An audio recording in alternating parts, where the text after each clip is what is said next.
อนนี้ก็คณะสงฆ์แต่เป็นอยู่ฝั่งลาวเนี่ยโอ้โหมันอยู่ป่าก็จะไปยิงกันโดยการนำหน้าพาทางโดยพระอาจารย์จรัญอนังคโนนำพาคณะสงฆ์ประมาณ300กว่ารูปไปบิณฑบาตที่วัดกำลังเศตวันวัดเอาพิโค300กว่ารูปนะครับกำลังเดินไปบิณฑบาตที่วัดเศษ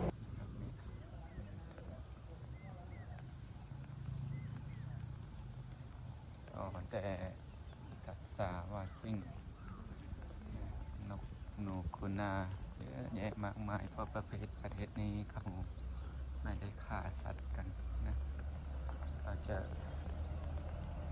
ส่วนมากก็จะกินผักกินอะไร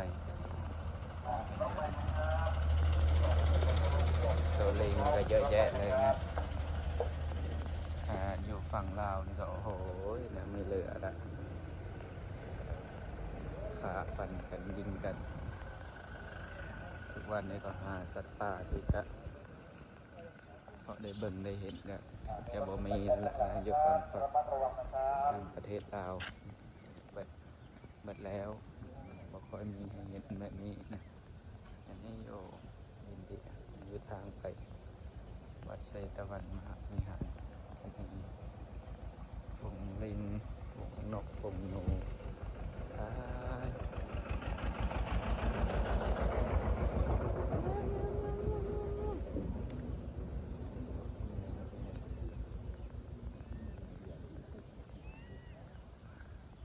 ไม่หลายตัวลิง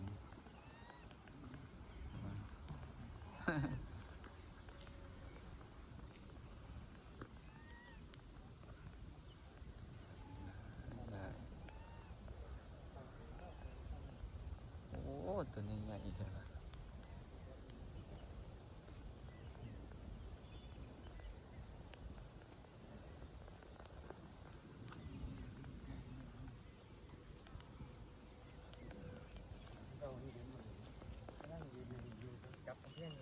มันแน่นดึงนิ้วผมแบบตกใจมันเลยเป็นหมอกหลายมาทางเมืองสาวัตถีแล้วก็เริ่มหนาวเริ่มมีอากาศหนาวขึ้นมานิดนึง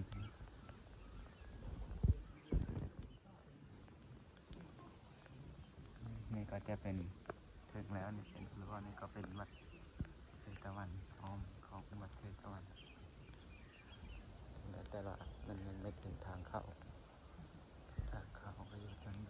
ด้านโน้นนะครับเพราะวัดนี้จะมีพื้นที่หลายวัดเศรตวันลิงก็เยอะนะน่าจะเป็นภิกขุในสมัยก่อน กินข้าวแล้วก็ไม่ได้ปฏิบัติธรรม ก็เลยต้องตายมาเป็นลิงเราก็เหมือนกันนะ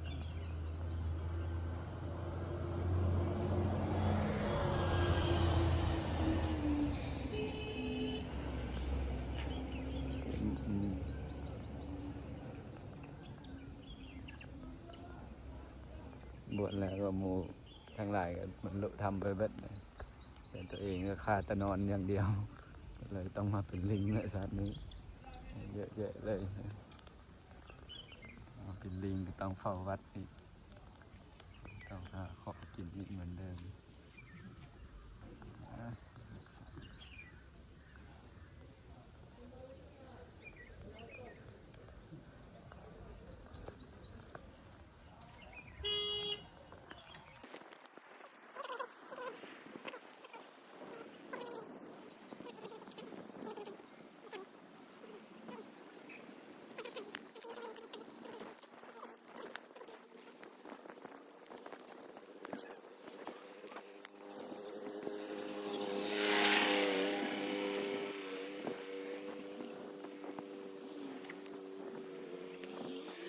ตอนนี้ก็ถึงแล้วนะครับทางเข้าวัดเศรตวันมหาวิหารก็จะมีทางคนเวียดคนจีนคนยังมาต่างทุกสารทิศ เพื่อที่จะเข้าไปเยี่ยมชมวัดมีเวียดนาม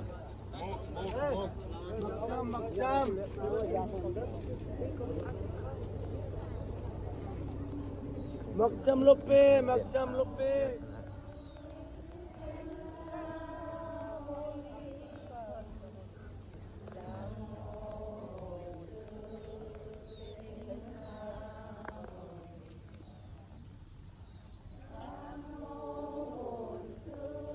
โมบทสื่อทุ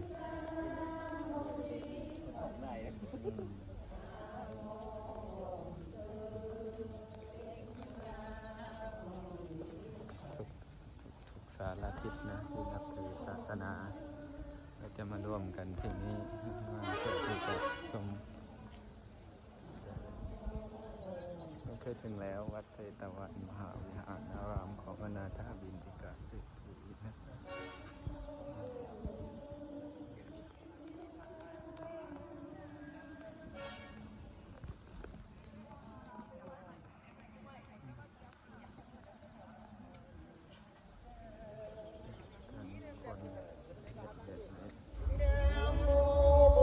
อันนี้คือ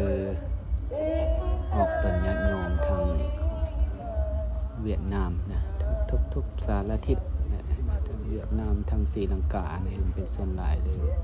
พม่านะที่มาเป็นส่วนหลายที่เห็นในตรงหน้านี่เป็นอุโบสถนะในสมัยก่อนจะเป็นโรงอุโบสถตรงนี้เคยสวดพระปฏิโมกข์เราภิกขุเราสาวกทั้งหลายหรือว่าพระที่เป็นพระภิกขุเป็นภิกขุณีก็น่าจะมาฟังอุโบสถกันอยู่ตรงนี้แหละนะ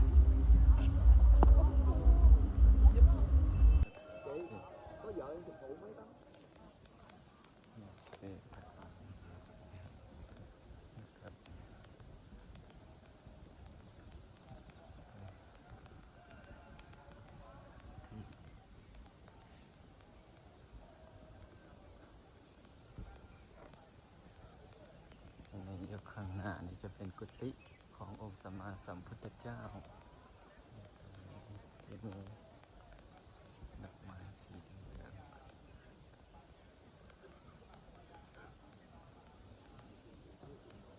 ตัวลิงก็หลาย ตรงนี้นี่ตรงบ่อนที่เราเห็นอยู่ตรงหน้าเรานี่เป็นกุฏิขององค์สัมมาสัมพุทธเจ้าเคยอยู่ในสมัย สัมมาสัมพุทธ พุทธ เจ้าก าลนะสมัยอดีตกาลตรงที่เพิ่นหมายไว้นี่เป็นกุฏิสีทองนะเป็นเฮ็ดเป็นจอมไว้นะเป็นเครื่องหมายไว้กุฏิสีทองเป็นกุฏิขององค์สัมมาสัมพุทธเจ้าใครมาก็จะเอาทองคำมาติดจนเป็นสีทองนะหัวกุฏินะ ตอนนี้ก็จะไปที่ต้น นี่ก็คณะสงฆ์ก็กำลังจะเดินไปที่ต้นอนันตโพบอกเป็นซีแหละนะอาตมาภาพกระบอได้จำซื้อพอบันไดนะแต่เป็นต้นโพที่แต่ตอนเรื่องเล่าที่เคยเล่ากันมากก็คือต้นโพที่แต่ตอนพระอานนท์ที่เคยเอามาเก็บเอาเม็ดมันหรือว่าเอาเบียมันมาแต่พุทธคยาบ่อนที่องค์สัมมาสัมพุทธเจ้าตัดสหูนะเพิ่นเอามาปลูกอยู่ตรงนี้แต่ตอนนี้ก็ยังไม่ได้ยังอยู่ที่เดิมอยู่ก็เลยพากันไปกราบโดยสักการะเลยว่าเป็นการระลึกถึงองค์สัมมาสัมพุทธเจ้านะเป็นสถานที่ที่พระสัมมาสัมพุทธเจ้าเคยนั่งเคยภาวนาเคยใช้สถานที่แห่งนี้นะในสมัยก่อนนะตามความเชื่อตามพุทธประวัติที่ในพระไตรปิฎกได้บัญญัติไว้หรือว่าได้ให้เราภิกขุหรืออุบาสกอุบาสิกาเฮาทุกวันนี้ได้ศึกษาได้ทำเรียนได้เราเรียนกันนะกำลังเดินไปนะวัดเชตวันนี่ก็จะมีลิงหลายนะลิงหลายเพราะว่าลิงหลายนะวัดเชตวันแห่งนี้นะ ก็ยังอีกเจาะบ่ไก่นี่ตรงหน้านี่แหละเป็นต้นอนันตโพเป็นบ่อนที่นี่ก็ถึงแล้วนะต้นอนันตโพที่ชื่อกันว่าเป็นต้นโพที่เป็นพระอานนท์ได้เอาเม็ดหรือว่าเอาเบียร์มันมาแต่พุทธคยาเพื่อที่จะมาปลูกที่วัดเศตวันเพื่อให้แล้วก็เป็นต้นโพต้นเดียวที่ยังคงอยู่จนเท่าทุกวันนี้นะ